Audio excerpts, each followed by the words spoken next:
Welcome to the Recruitment Leadership Podcast, hosted by Alison Humphries.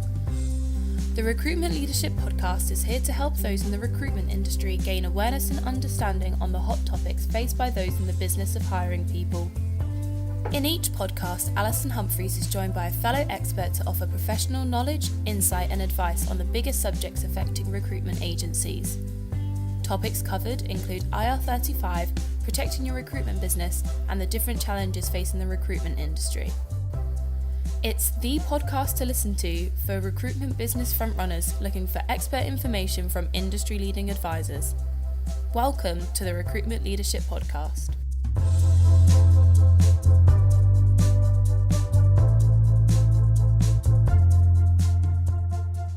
Hello and welcome back to another episode of the Recruitment Leadership Podcast. Glad you're able to join us. We have an important topic today, the implementation of new IR35 rules, and I'm joined by Simon Whitehead of HRC Law, an expert in employment law and particularly in the recruitment sector. Simon, thank you very much for joining us today. I know you've got a lot of experience working with the recruitment sector. Could you just outline that for us? Yeah, sure. Well, my practice as an employment lawyer took a bit of a turn in 2001, and I started to build a practice in recruitment. So from 2001 I've been working with recruitment businesses in all different niche sectors of all different sizes and structures, and we've been through a lot together, and I think we will continue to go through a lot together, including IR35. So thank you, Simon. IR35, of course, the new rules came in the public sector a couple of years back. It did have a fairly dramatic effect for those of us who were supplying contractors and temporary workers in at the time. And now, of course, we're due to have a further implementation in the private sector. Now, most recruiters know that those two markets work in very different ways. What challenges and differences can you see between the implementation of this in the public sector and what might happen in the private? Sure. Well, I think it's probably important to go back a little bit as well. IR35 is really all about disguised self-employment, and from a recruiter's perspective, as things stand at the moment, provided that you are supplying through a limited company contractor, the issues about status, whilst they will touch what you do, don't necessarily create liability, because if it's all done correctly and it isn't touched with any amount of fraud or any sort of managed service company type arrangements, the reality is that if the status of the contractor or the contractor gets their status wrong, it's really the contractor that bears the brunt of that. Clearly, as the number of contractors has increased, the number of self-employed contractors has increased, it's an area where the government have really sort of focused. And there's some statistic that by 2021, I think it is, if they don't do something, the government perceives that the leakage, i.e. the amount of tax that they should have been recovering that they're not recovering, would hit around £1.2 billion. So it's obviously a key area for them where they want to try and make sure that this leakage that they refer to is ultimately stopped, and that tax money ends up in the public accounts, as it were, via the tax system. So it's not necessarily going to be a change in the legislation, it's just really how the legislation is going to be enforced, and really it's looking at where the liability sits. So at the moment, provided that the recruiter is supplying a contractor, a self-employed contractor that's providing their services through a limited company, whilst they will touch on status to a certain degree, the reality is that the liability for getting the decision wrong about whether they were an employee or a worker or whether they were self-employed really sits with the limited company and the individual contractor. And that's caused a few issues in certain sectors, but the reality is that recruiters have not been overly negatively impacted in respect of that. Going forward, if the public sector is anything to go by, what the government is planning to do is to basically say, well, look, where the liability sits in respect of that, or where the responsibility for determining status correctly sits, is going to be with the person that is nearest to the payroll of that person. So in reality, in most cases, it's going to be the recruiter. In some cases, it could be an umbrella or an intermediary, but in most cases, it's going to be the recruiter. And really, it's then about making a decision about what is the true status of the person that you are supplying into, your client, the engager. Are they self-employed or are they an employee? And the whole point of IR35 is really to look at disguised employment, and it came from mainly the IT sector, so where you would have companies that would move IT managers or IT workers into IT consultants, and they would come in and they would be working alongside other people in their IT team, but ultimately be paying less tax and national insurance.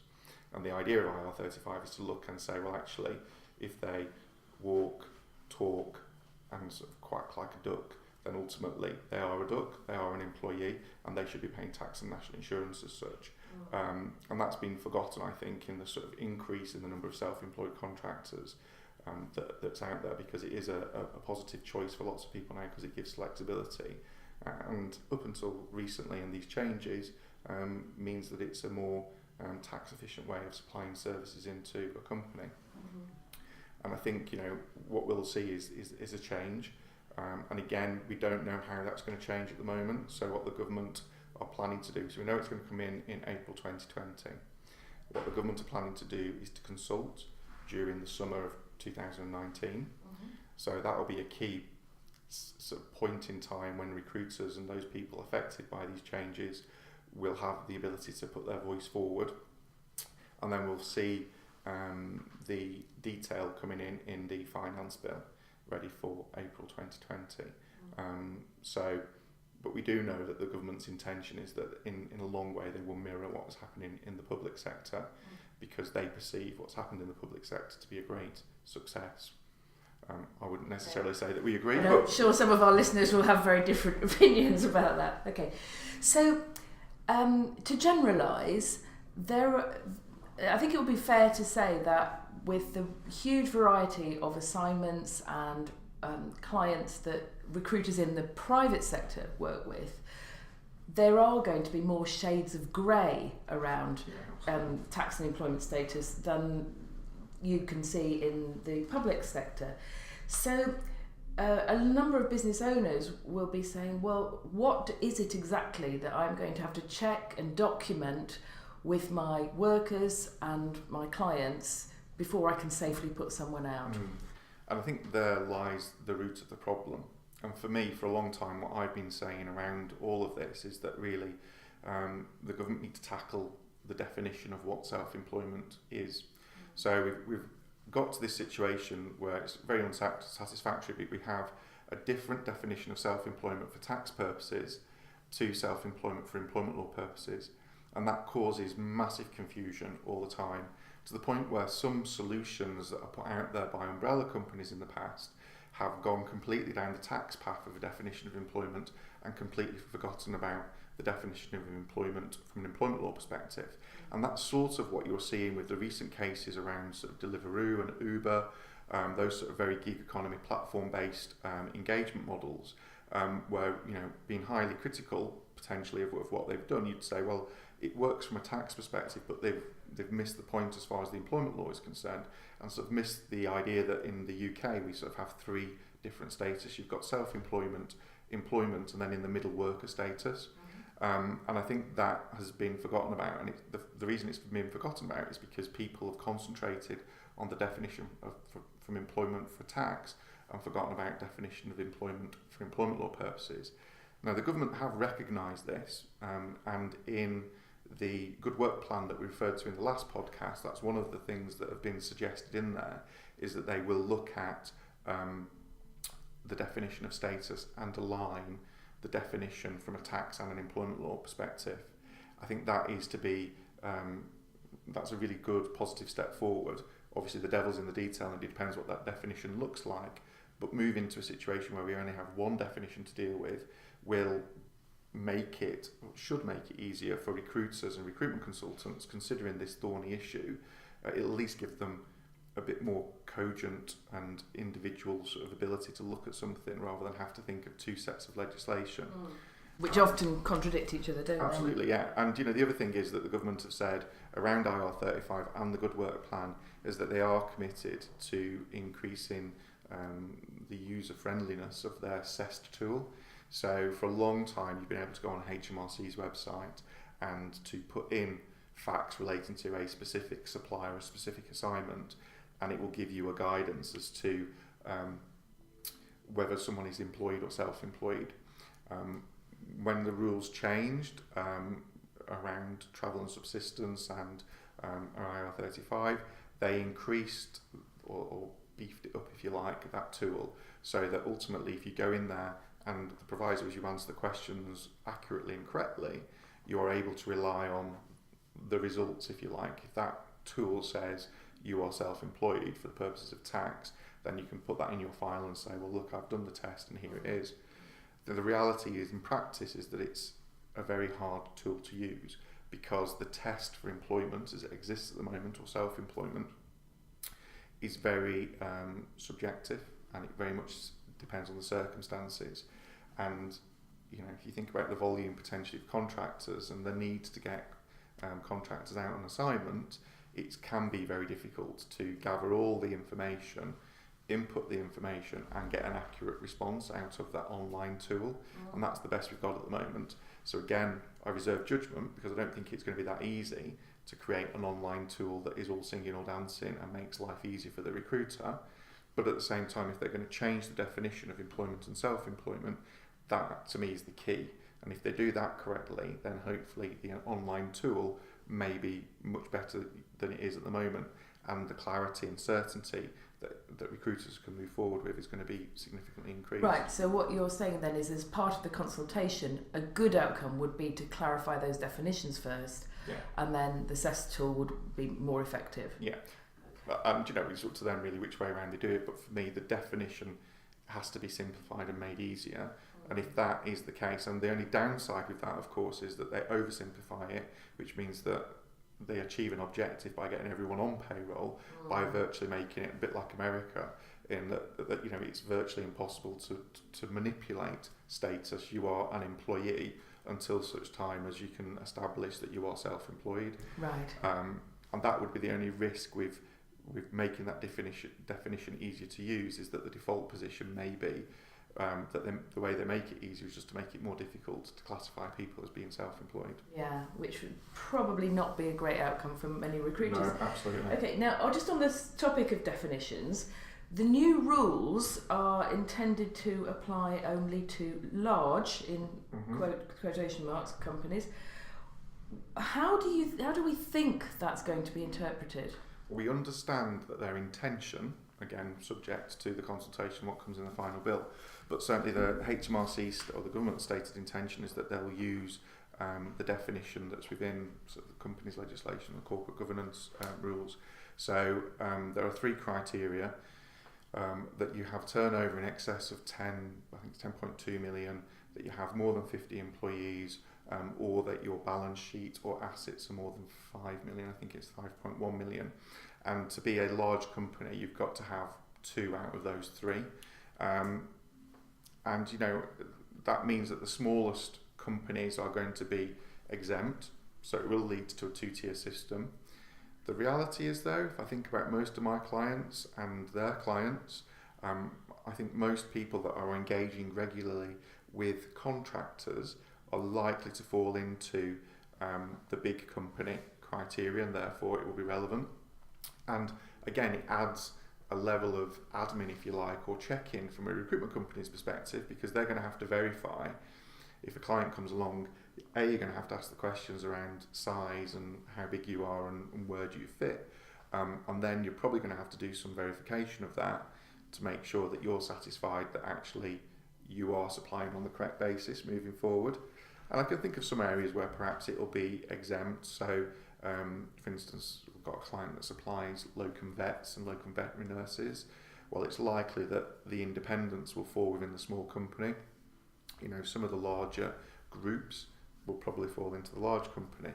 So it just adds a layer of complexity from a recruiter's perspective, because they're going to have to make a decision or try to explain to a contractor, or locum in that case, why they're going to be off payroll working for one vet's practice and why they're going to be on payroll working for another vet's practice. So I think there's going to be a lot of education needed to make the recruiter's job easier, both in respect of candidate contractor side of things and with an engager client side of things as well. So just to be clear, for recruitment business owners, that 50 head count, one of the three criteria you mentioned, that's likely then to be a 50 people on your payroll, not just 50 recruitment consultants therefore, but could include any temporary workers that you've got out. Yeah, and it's likely to be, it's going to be the engager client that will be the test. So the size of the recruitment business won't matter unless they're engaging contractors. It will be the client that they're supplying the contractors into. That will be the large company. So really, if you think about it, my understanding of what they're trying to say around all of this, and again, the devil will be in the detail, and we'll see what comes out over the summer. But my understanding of the creation of this sort of two-tier approach is to say, well, look, large companies that are engaging contractors have the resources to make decision around status, and we don't want to put an extra burden on small companies that are trying to engage a contractor who may not have that resource. I think the reality will be initially that even the large companies, it's going to be rare to find them having the skilled resource to be able to make a decision, an accurate decision in respect of status. And you only need to look at what happened in the public sector, and that one of the downsides with the public sector and the way that worked is obviously there was, say, a director of procurement who would make a decision and say everyone is on payroll, and that cascades all the way down.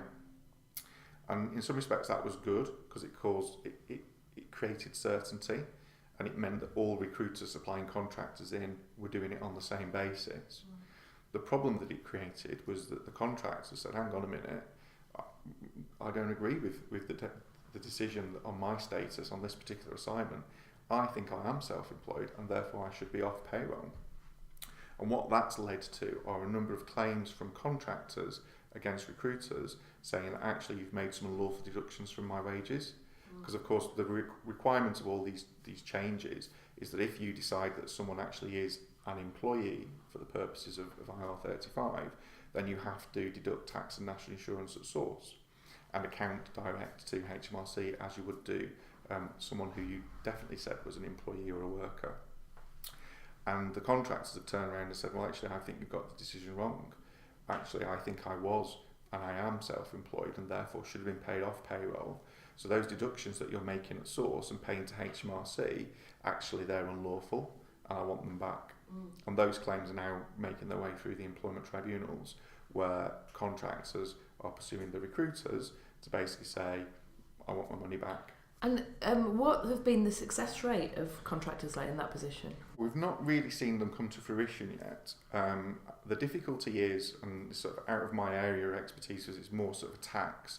But my understanding from the tax experts that we work with is that, bizarrely, if you think it through the way that it would normally work out, if I pay the incorrect amount of tax, people of a certain level, and certainly contractors, will end up doing a self-assessment tax return at some point. So the ability would be, if you got an employment tribunal ruling that said, actually, no, you were self-employed, as opposed to an employee or worker for purposes of IR35, and therefore you've paid the incorrect tax, you would expect there to be an adjustment. But apparently, according to the tax experts, that adjustment doesn't exist as the rules stand at the moment. So the likelihood is that the recruiters are going to have to fight it because, they're not just going to be paying out the monies that they've deducted and paid over to HMRC, because it's a double whammy, if you like, a double hit. So they're likely to have to fight them, and it will. I would suggest it's probably going to be difficult that they will be able to recover those monies from the public sector engager that made the decision, because that's actually where the decision was. If the decision was wrong, then it's not the recruiter that's made the decision in the public sector on whole, it's been the public sector. Now that has changed because there was uproar, because lots of contractors just walked away from the NHS or from the public sector and said, well, I'll go to the private sector, but also because of this issue that was coming up. So the public sector have watered down their approach now and have taken it much more on a case-by-case basis. But I do think that will be the big difference between the public sector and the private sector. And there are always opportunities as well as risks. And I do think a good recruitment business that is on top of this, is on top of status, what it means and how it's going to impact, has an opportunity to really build a close partnership, relationship with their engaged client, because ultimately the recruiter is going to expect it to have the knowledge about status and how they should be treated. And I think this is a really important point, isn't it? So from time to time I talk to recruitment business owners, and they take the attitude that they'll accept whatever a client or indeed a worker tells them. So very often when a new worker registers, they're asking them what their status is, and they're clearly not aware that actually it's the nature of the work and so forth that they need to be aware of. So there's a big point there, isn't there, about training and processes inside every recruitment business, so that a recruitment business owner can trust that his her staff are actually making correct decisions. That's quite a responsibility. No, absolutely. And as someone that is regularly instructed to look at status and to go through the test and to apply it to a specific group of contractors or workers, it's hard. And it's hard because there's no right or wrong answer. You've got to use your experience, you've got to use your skill to go through it and try and work out in the round where they fit. And so the way that the test tends to work is that there are various things that are weighted with different points. So different things will have different importance in where they sit in the status position. And to a certain degree, the sort of online tool helps, and I'm sure someone out there who's better from a technology perspective from me will be able to do something that does a lot better. But certainly the way the definition works at the moment, it's going to be really, really hard, and that's been proved by the upgraded, better tool that HMRC have got on their website, but it's still not great. It's still clunky, hard to use, and it's still dependent on you understanding and putting the correct information in.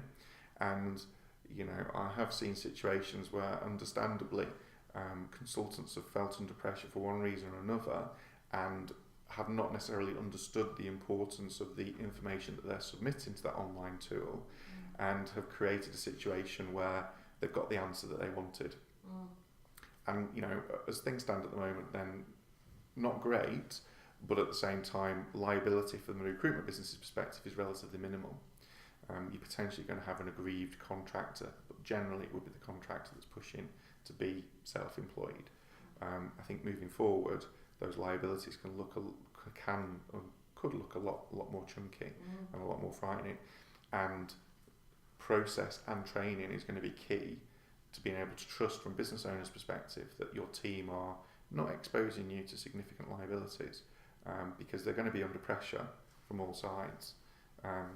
To make sure that it's the most cost efficient way of supplying that particular person into and engage a client.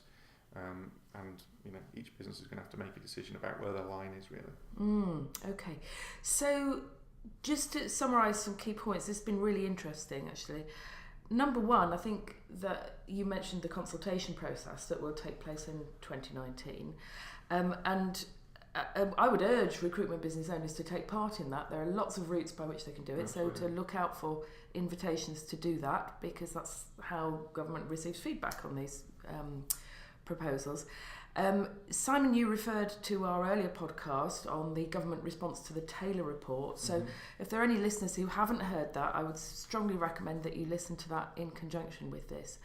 And a revelation for me is that the definition of large companies is actually going to be with the end user client rather than the agency involved. Finally, that shift of liability here is why no one can afford to ignore this. Yeah, and it's really about analysing or auditing your business to see, is this going to be a problem, and that's going to be pretty easy to know one way or the other. But also then it's about educating yourselves. These things are going to change. This is our understanding at this moment in time. Our understanding may be completely different come October to 2019, because things may progress, and it's important to keep up to date and to keep dipping into it, because your clients definitely are going to be asking you once this starts to sort of gather some pace, if they're using contractors, they're going to want to know what your solution is and what you can do to ultimately minimise the risk to them of the services that you're providing. Thank you. And just going on the basis of GDPR implementation, I saw a lot of people who went to one seminar really early on in that process, made their decision and conclusion and didn't bother to look again. And obviously the reality changed a lot, didn't it? And especially with, it's probably quite it's a good comparison to make, because, as we sit here today, we haven't got the finance bill. And until we get the finance bill, which is unlikely to land until the early part of 2020, we're not going to know 100% sure how this is going to be implemented and what it's going to look like. We can take a temperature check as things progress, and we can look at how things are progressing and the feedback. So recently I was talking to one of the tax experts we work with, and she'd been to a session with high-level civil servants in HMRC in respect of what they're planning to do. But again, it's just plans, and so it's important to keep your toe in the water, but not to get too bogged down at an early stage. Okay, Simon, thank you very much indeed for your very valuable input. This has been the Recruitment Leadership Podcast, and make sure you subscribe if you haven't done so already. Thank you all for listening, and I hope you'll be able to join us next time. Thank you. You've been listening to the Recruitment Leadership Podcast. If you've enjoyed our podcast, make sure you subscribe to get notifications of when the next one is available. If you have any questions about the topics covered or wish to find out more about recruitment leadership, please send an email to alison@recruitmentleadership.co.uk, referencing the podcast. You can also follow Recruitment Leadership and connect with Alison Humphries on LinkedIn. Thanks for listening. We hope you join us next time for another episode of Recruitment Leadership Podcast.